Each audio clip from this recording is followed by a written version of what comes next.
There are two main ways to approach designing a game. You can either go top down or you can go bottom up. Good developers know which approach they're taking and will ensure there's no distance between the narrative and the gameplay.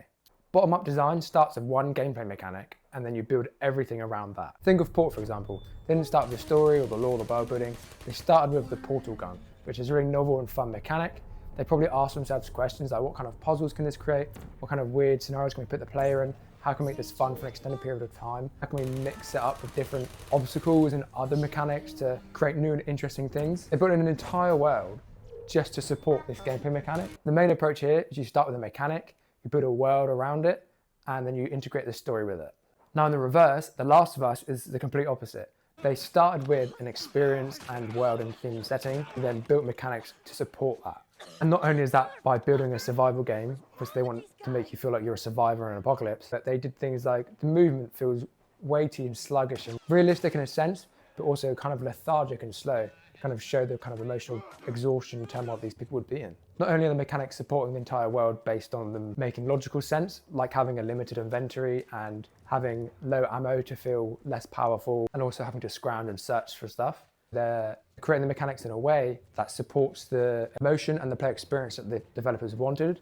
And there is also a kind of secret third option, which is to combine the two.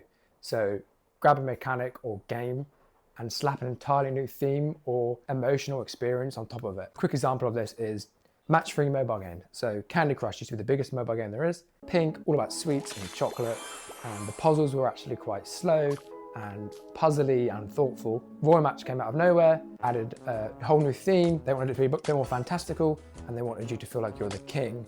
You're making commands, you're in charge.